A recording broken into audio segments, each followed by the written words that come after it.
rationality belongs to the cool observers. But because of the stupidity of the average man, he follows not reason but faith. And the naive faith of the proletarian requires necessary illusion and emotionally potent oversimplifications, which have to be provided by myth makers to keep the ordinary person on the right course.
Decide when to pull the trigger? No, sir. Isn't that what this is about? If you adopt the position that any time you are denied, your particular, there's 4 groups out there, and inspectors, you're the group you headed, anytime you are denied, that ipso facto requires the United States and the Security Council to act on what they said they would do, which is to use whatever means necessary to take on Saddam Hussein so you can get into that particular facility. Is that not correct? Is that not your position? Mr. Senator, I have a job to do, or I had a job to do, and that was to disarm Iraq in accordance with the provisions of relevant resolutions. With all due respect, I'm not trying to be confrontational. I'm trying to get this as clear as I can. I really mean this now. You have an absolute logic. You put together a very tight syllogism here. You've indicated that your job is to disarm. The only way you can disarm is to have access. The only way you can have access is either with permission on the part of Iraq, or if denied, forced access, right? Compelled access. Compelled. Well, okay, compelled. You sound like the lawyer and I sound like the military guy. I mean, compelled, where I come from, when my old man said you're compelled, it meant I was forced. I mean, it was a real simple proposition. It wasn't much to debate. Now, there is a clear logic to that. And that's what I mean when I say I respect your position. But that means that whenever you choose a target that warrants inspection and you are denied, that ipso facto, at that moment, the only way your position can be satisfied or sustained is if the UN Security Council or the United States, acting unilaterally, uses force to guarantee access. Is not that true? Yes, sir. Now, that means that you get to choose the time and place when we would use force, if we use force. No, sir. Of course you do. If you choose the site and it's denied. And we coordinate with the member states to include the United States. Exactly. And prior to us going in, we have their agreement that this indeed is an inspection worth doing. Okay, inspection worth doing, everybody's agreed it's worth doing, and it gets stopped. Yes, sir. At that moment, we're an automatic pilot as far as you're concerned. Period. No ifs, ands, or buts. Now, I respect that. But now, it seems to me the Secretary of State might have a slightly different problem. Secretary of State might be sitting there and saying, now look over there on that side. Now, I remember so-and-so and so-and-so and so-and-so, and the 12 people on this side, they're all the ones that said they didn't want to use force.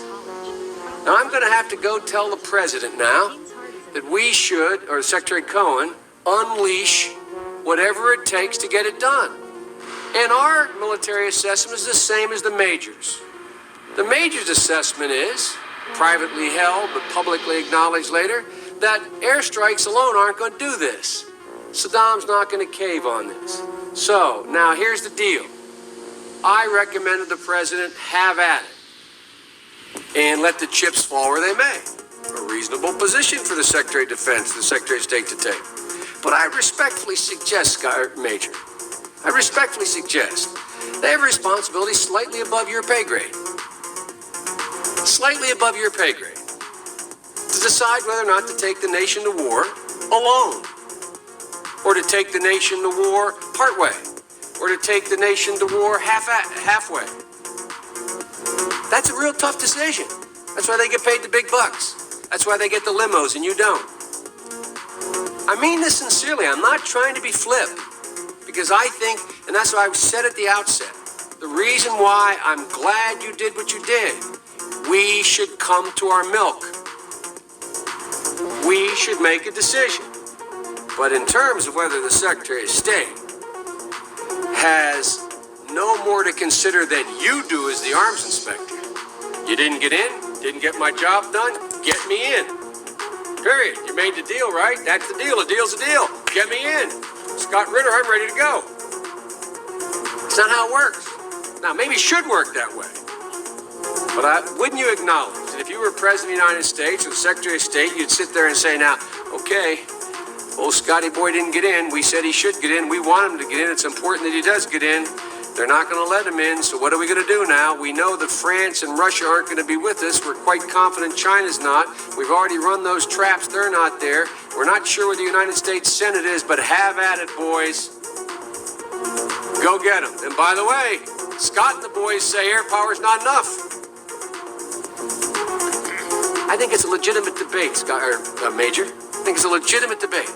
But I don't think we should be putting it in the context of you have somebody up there at state saying, look, how can we weasel out of this agreement? We want to let this guy out there hanging. We're not this. It's a very practical political decision. Same kind of decision General Powell made. Same kind of decision President Bush made. Every president, every Secretary of State has to do it. Like I said, they get paid more than you. Their job's a hell of a lot more complicated than yours. They may have made the wrong decision, and you brought it to light. We should address it. We should say straight up where we are, and we should do it. And for that, I thank you. But it's above your pay grade.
that Saddam Hussein has biological weapons and the capability to rapidly produce more, many more.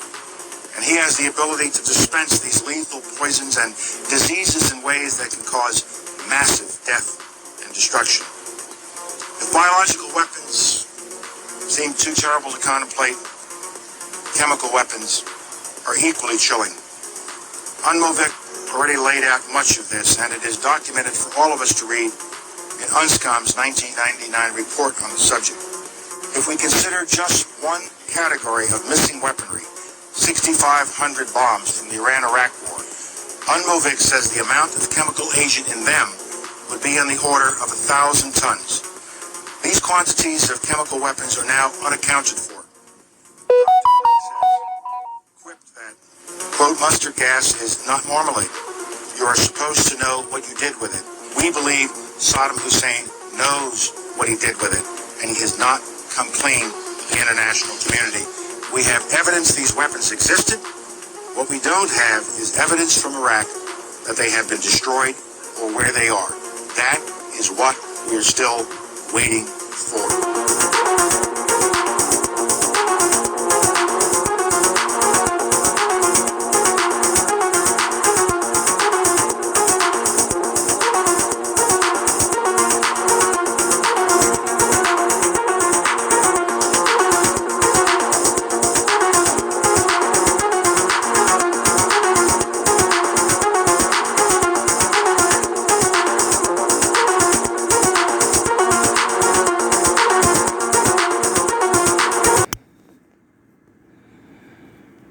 Shalom, shalom, shalom. This is your brother Kadar of GMS Gulf Coast. I'd like to start by giving our praise, honor, and glory to the Most High Yahweh, Ba'ashem, Yahweh Shai, Ba'ashem, Rakah, Quadash. Double honors are given unto the apostle, elders of Great Millstone, men who have labored and suffered in this truth for over 30 plus years, making their lives and their bodies a living sacrifice. Also, I'd like to send a shalom to the hopefully elect, the 1/3 of the nation of Israel, the speckled bird, that innumerable number, scattered throughout the four winds of planet Earth, north, south, east, and west, which consist of men, women, and children in that order. I'd also like to send a shalom to the various GMS camps, elders, and heads. And last but not least, I'd like to send a shalom to any of you Akim, not named GMS, but walking one body, one spirit, in Yahweh Shai, preaching and teaching this 100% truth, as it is taught to us all by the apostle elders of Great Millstone. To you all, shalom. And that was just a clip of going down the memory lane of Esau Edom and all his lies, his deceptions, his inconsistencies, all that he is. You know, it was a track record, just a clip from this YouTube channel that I've subscribed to, Redacted. Bob Kashar, if you, any of you Akim or sisters at that matter, you know, surfing, looking for different alternative news platforms, that Redacted is one that they go in on different historical events. They revisit current events, rather recently current events, history, dealing with the U.S. and its inconsistencies and their lies, the inconsistencies between the relationships between the U.S. and the allies. All of that is revisited by this YouTube channel called Redacted. It'll probably be good to, you know, just mosey on over there and just look at some of their content. Having said that, Lord willing, this be edifying. But yes, that's just a clip of the track record of these people, the lies, the inconsistencies, you know. Back then in 1998, you see, then Senator Joe Biden was on this committee questioning one of the UN security weapon inspectors, you know. and grilling him on the inconsistencies and lies that was brought forth by the Bush administration and that then Secretary of State, General Colin Powell. How they were caught up in the lies. But he used the word, and the word was delusion. And for the most part, the Lord has sent a strong delusion to 2/3 of our people, so-called blacks, Latinos, Native, and Seminole Americans, Indians. Because this then Senator Joe Biden is now President Joe Biden. He just he just did an interview with 60 Minutes claiming that,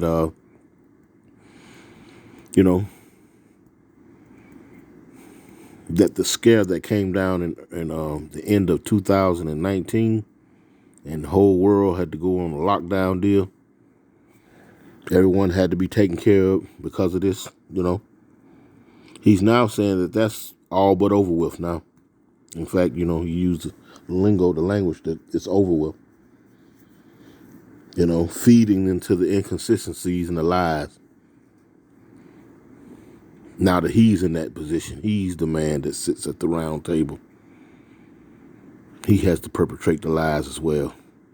But back in '98, he was scalding and grilling a UN security weapon inspector about the inconsistencies and lies.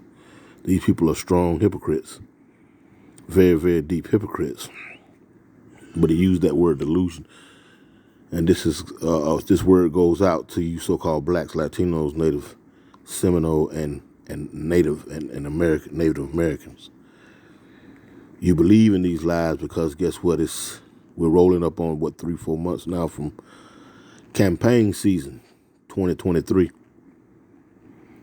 And so these politicians, these serpents, these doubled speakers, I'm talking about, they're gearing up to throw enchantment on our people to further keep them delusional and distracted. But we know all that's the will of the Lord.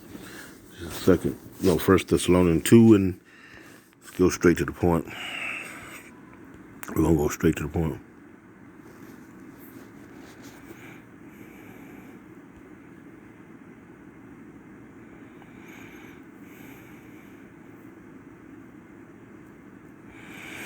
It says, this is 1 Thessalonians 2 and 11. I'm going straight to the point. It says, as ye know how we exhorted and comforted and charge every one of you as a father doeth his children.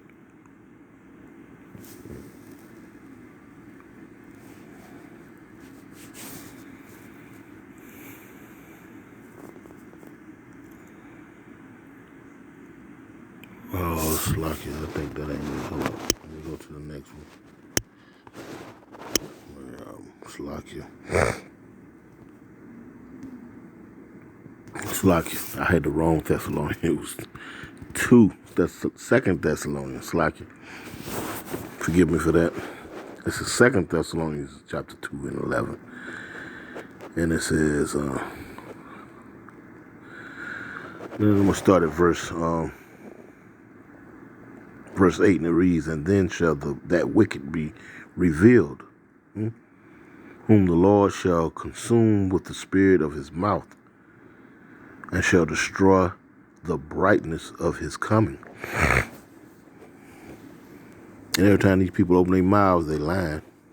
But our people are consumed by that, They've been given the spirit of to be oblivious of the truth.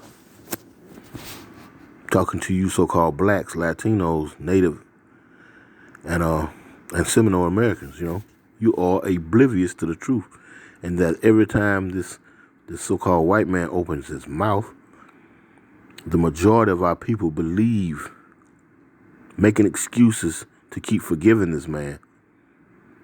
Therefore, for always falling for the banana in the tailpipe, for a lack of better words. You view this man as a deity, from your doctor to your so-called boss on the job, co-workers, all the way down to you want to look like them and dress like them and speak like them and be like them.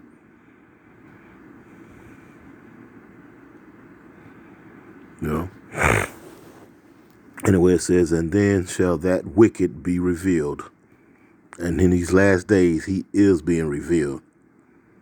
All these different nations, these other heads of states of these other nations, such as China and Iran, Afghanistan, Syria, you know.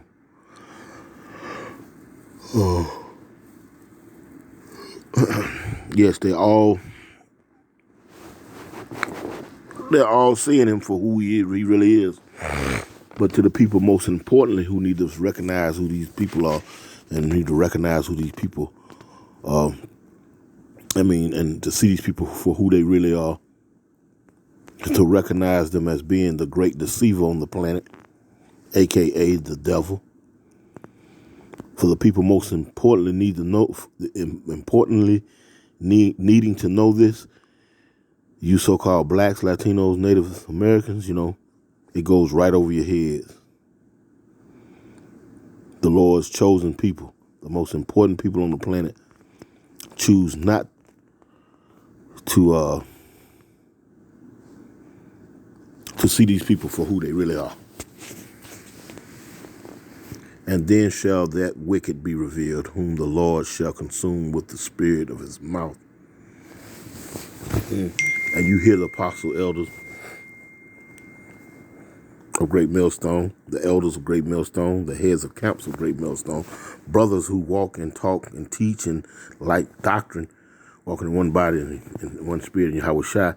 You hear them day in and day out, week in and week out, 24 hours a day on the unicorn, consuming this devil with the spirit of the Lord,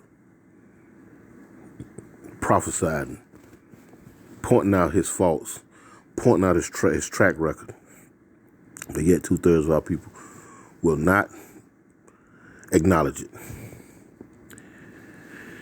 And shall destroy with the brightness of his coming, even him whose coming is after the working of Satan with all power and signs and lying wonders. The only man on the planet, the only people on the planet that can force the whole world to comply to a worldwide pandemic.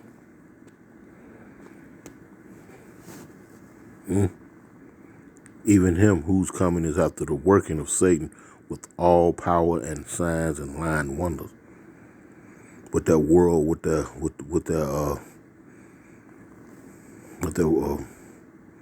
World Health Organization, with the Center for Disease,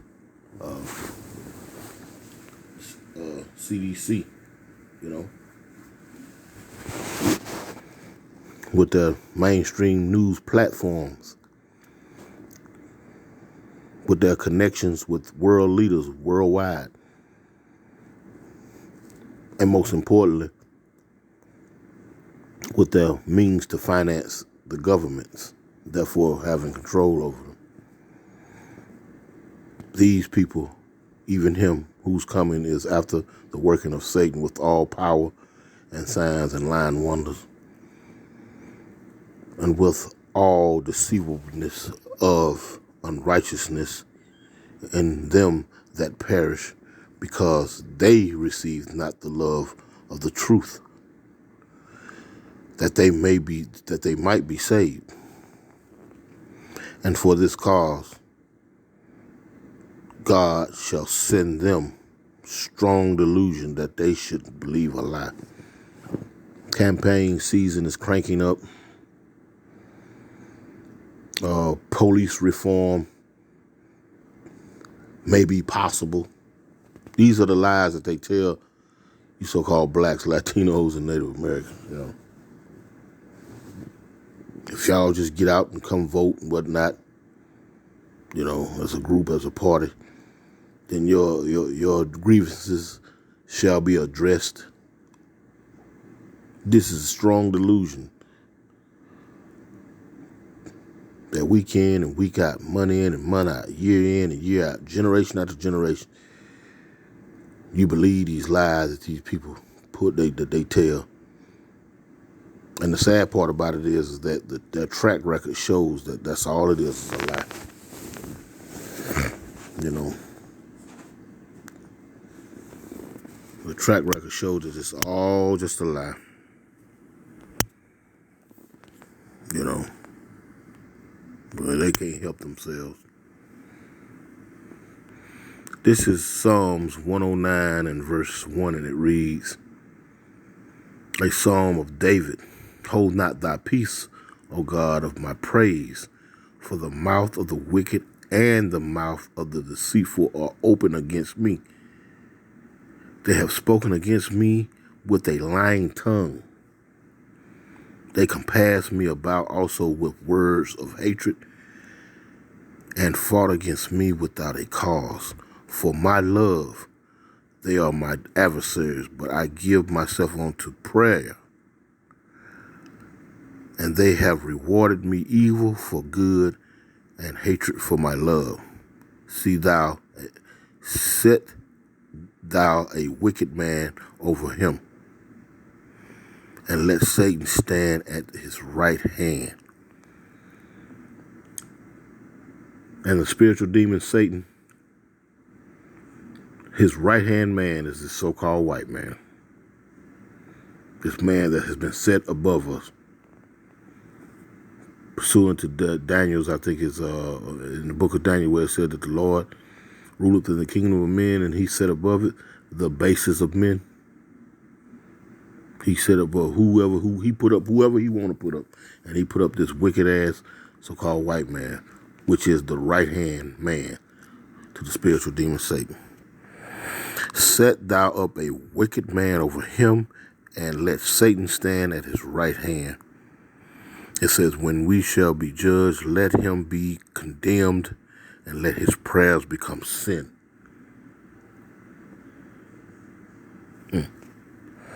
Let his days be few, and let another take his office. Let his children be fatherless, and his wife a widow. Real quick. Is it 30? Okay. Let's see. And this is Deuteronomy 30 and verse 7, and it says, and the Lord, Yahweh, thy power, will put all these curses upon thy enemies and on them that hate thee, which persecuted thee. And that's part of the curses, to be fatherless. That's a part of the curses, to be fatherless. Just real quick. And it shall come to pass, Deuteronomy 28 and 1, and it shall come to pass, if thou shalt hearken diligently unto the voice of the Lord Yahweh thy power, to observe and to do all his commandments, which I command thee this day, that the Lord Yahweh thy power will set thee high above all nations of the earth. That's a blessing, but it's a curse right here. It says, verse 15, but it shall come to pass, if thou wilt not hearken unto the voice of the Lord Yahweh thy power, to observe to do all his commandments and his statutes, which I command thee this day, that all these curses shall come upon thee and overtake thee.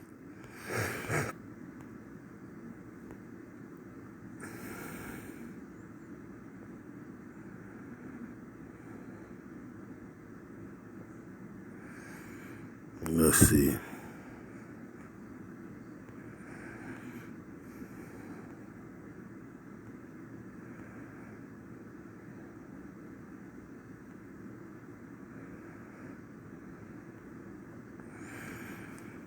Deuteronomy 28, and let's see some of these curses. Deuteronomy 28 and 32, thy sons and thy daughters shall be given unto another people, and thy eyes shall look and fail with longing for them all the day long, and there shall be no might in thy hand. Well,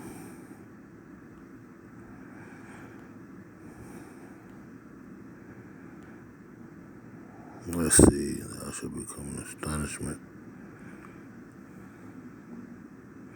Verse 37, and thou shalt become an astonishment, a proverb, and a byword among all nations, whither the Lord Yahweh shall lead thee.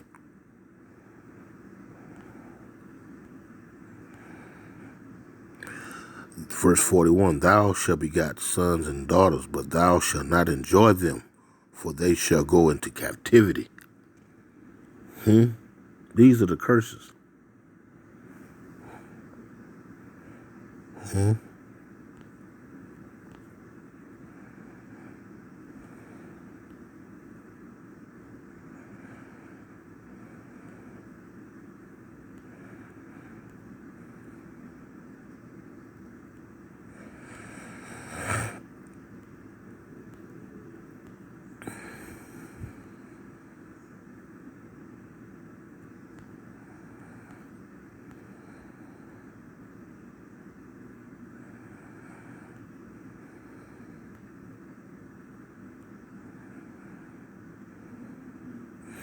Verse 24, so that the man that is tender among you and very delicate, his eyes shall be evil toward his brother, and toward his wife of his bosom, and toward the remnant of his children, which he shall leave.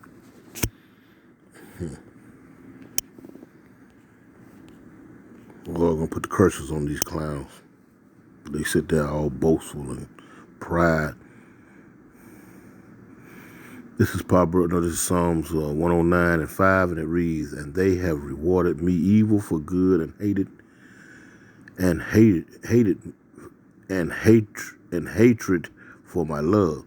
See thou a wicked man over me, set thou a wicked man over him, and let Satan stand at his right hand. When he shall be judged, let him be condemned, and let his prayers become sin. Let his days be few, and let another take his office. Let his children be fatherless, and his wife a widow. Now, we know King David was talking about wicked Israelites at this time, but now this so-called white man has become the custodian of our information and has force-fed us back this same information through plantation Christianity and all other sorts of doctrines, talking about adding and taking from the scriptures, and then has placed himself as the people of the Lord. So he gonna put the same jacket on. He's not gonna escape his faith. So we're gonna put this jacket on the so-called white man. Let his children be fatherless, and his wife a widow, which is a curse. Let his children be continually vagabonds and beg. Let them seek their bread also out of their desolate places. Let the extorter catch all that he hath, and let the stranger spoil his labor. Let there be none to extend mercy unto him, neither let there be any to favor his fatherless children. No, we're not going to feel sorry for these people. They didn't feel sorry for our children. While using out there in the fields, and they going back to the shack houses, getting the handheld babies and taking them down to the banks of those rivers, put them in little cages so they can catch those bull alligators. The moment they was able to walk and talk, they put a little satchel on his or her side or back, had them out there picking cotton out there with them thorny ass plants. They showed no mercy to us nor our children. That's part of the curse. He's not a merciful man, and that shall be no mercy shown to him. It says, let his prosperity be cut off, and in the generations and the generation follow, let their name be blotted out. And the Lord is going to blot out Edom. He's going to blot out Edom. The Most High is going to cut them off. Going to be blotted out. This is Isaiah 14, real quick. 14, let's see. And this This is Isaiah 14 and verse 22. For I will rise up against them, saith the Lord Yahweh of hosts, and cut off from Babylon the name and remnant and son and nephew, saith the Lord. Yes, gonna blot him out. That's his end all be all. When it's all said and done, that's his end all be all. When it's all said and done. Let his prosperity be cut off, and in the generation following, let their name be blotted out. Let the iniquity of his father be remembered with the Lord Yahweh, and let not the sin of his mother be blotted out. Let's go back to that same, where was Isaiah, it's like it. Let's go back one more time. And let's go where it says, so if they shall speak and say, to the grave.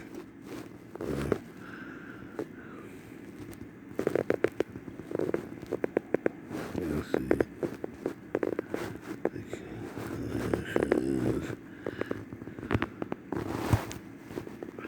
This is Isaiah 14 and 21, and it reads, prepare slaughter for his children for the iniquities of their fathers, that they do not rise nor possess the land nor fill the face of the world with cities. No, the Lord is not going to forget. He's not going to forget. This is Ecclesiastes 3 and 15. That which had been is now, and that which is to be had already been. And God required that which is past. And moreover, I saw under the sun the place of judgment, that wickedness was there, and the place of righteousness, that iniquity was there. It says under the sun, the place of judgment. Here on planet Earth, they're coming back to serve out their judgment and slavery under the Israelites, under the Lord's people. You know, they're not getting away from nothing. They're not getting out of nothing. And these people, they sleep, eat, breathe lies and contentiousness and strife and envy and murder to perpetrate upon we so-called blacks. We are the Israelites. You so-called blacks, Latinos, Native Americans. This man cannot rest unless he has come up with some wicked scheme. You know. Let me see, did I pass it? Here it is right here. This is Proverbs chapter 4 and verse 16. For they sleep not, except they have done mischief, and their sleep is taken away unless they cause some to fall.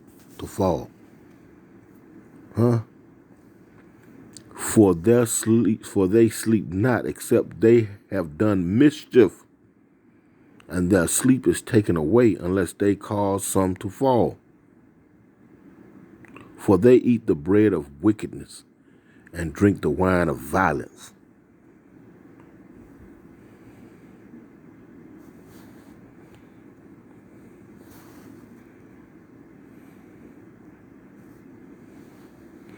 It says, the way of the wicked is as darkness.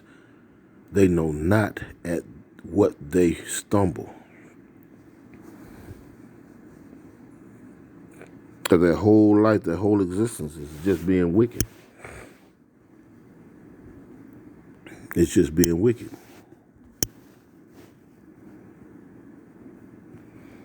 This is Micah 2 and 1. It says, woe to them that devise iniquity and work evil upon their beds. When the morning is light, they practice it, because it is in the power of their hands. Goes hand in hand. They can't, they go to bed praying on wickedness, some kind of way that they can keep the so-called blacks, Latinos, and Native Americans in a damn hellhole, in a bad situation, in a quagmire.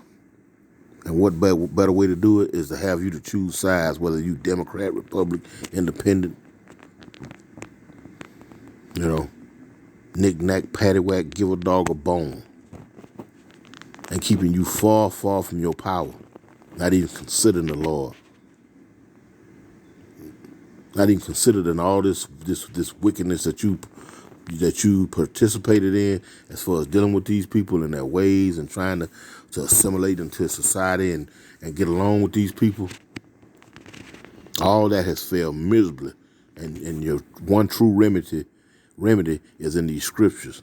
And you hear it week in and week out. Every time you go on YouTube, you see video, you hear men speaking the truth, bringing out the truth of who you are according to the scriptures by way of prophecies and Deuteronomy and Jeremiah and the book of Genesis and the book of Psalms, who the saints are, you know, and the book of Revelations. You hear it week in and week out, but you would not hear, you would not hearken, you would not listen. You know.